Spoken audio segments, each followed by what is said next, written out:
स्वागत है दोस्तों। हम लोग देखने वाले हैं income tax law and accounting का VBI प्लस। सबसे पहले आयकर एक प्रकार का कौन सा कर है?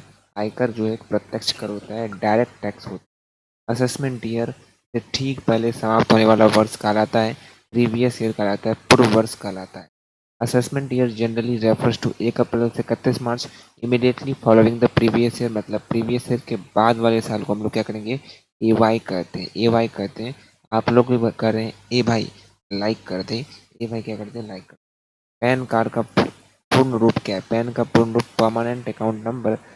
हल्के में मत लेना, पिछले प्रीवियस ईयर क्वेश्चंस में ये सवाल आए थे। प्रीवियस ईयर क्वेश्चन में आया गया है ये सवाल।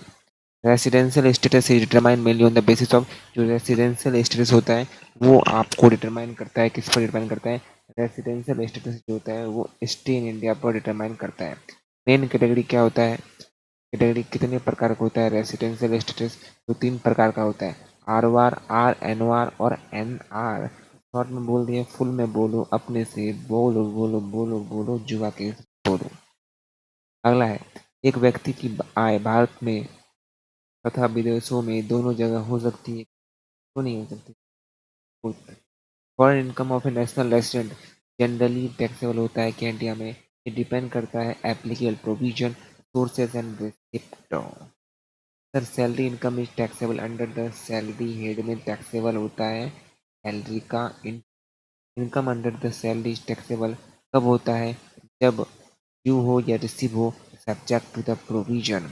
अर्नियर ऑफ सैलरी सामान्यतः टैक्सेबल होता है, याद रखिएगा, मिला चाहे नहीं मिला टैक्स तो भरना होगा। Which can be component of a salary? तो basic salary, bonus, commission, all of the. Perquisite का मतलब क्या होता है? आगे बढ़ने से पहले बता दें आपको, नेक्स्ट क्लासेस आने वाला है VBI क्वेश्चंस का, VBI लॉन्ग क्वेश्चन का, न्यूमेरिकल क्वेश्चन का। तो चैनल पर बने रहना है आपको। ये सारे प्रीवियस ईयर क्वेश्चंस हैं और बिल्कुल इम्पोर्टेंट है। परक्विजिट का मतलब होता है सैलरी के अतिरिक्त कुछ मिला, परक्विजिट कहला गया। एग्जाम्पल, सैलरी परक्विजिट का एग्जाम्पल क्या है? Rent free accommodation, recognition, provident fund related to RPF जो है वो एम्प्लॉय से रिलेटेड है। इनकम फ्रॉम हाउस प्रॉपर्टी का आधार क्या है? इनकम फ्रॉम हाउस प्रॉपर्टी का क्या आधार है ये बोल रहा है, तो इसमें आपका राइट आंसर क्या हो जाएगा? इनकम फ्रॉम हाउस प्रॉपर्टी का क्या आधार है कि नहीं? तो उसका राइट आंसर क्या हो जाएगा? Annual value. क्या होगा? Annual value. Municipal value is relevant in determining the annual value. जो म्युनिसिपल वैल्यू होता है वो रेलिवेंट होता है इन डिटरमाइनिंग, क्या पहचानने में? In determining the annual value, in determining the annual value. समझ रहे बात को? अगला, statutory deduction under house property generally 30%। For deduction of municipal taxes generally they should be, क्या होता है वो? B actually paid by owner. B होगा actually paid by owner. Annual value of a qualifying self occupied house is generally क्या होता है? Nil होता है। Trade is mainly related to, right answer ये होगा बाइंग और सेलिंग करना, बाइंग और सेलिंग करना। परक्विजिट का उदाहरण बताइए, तो एडवोकेसी हो जाएगा। कैपिटल गेन अराइज होता है from transfer of capital asset.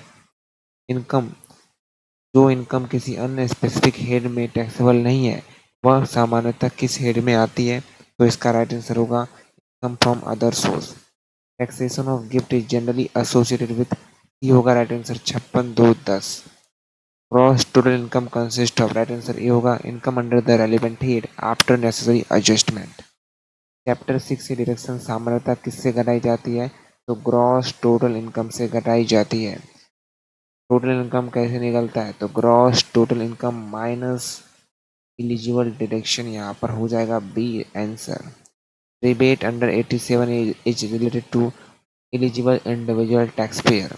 After computing tax final liability में involve all relevant applicable rebate, surcharge and cess.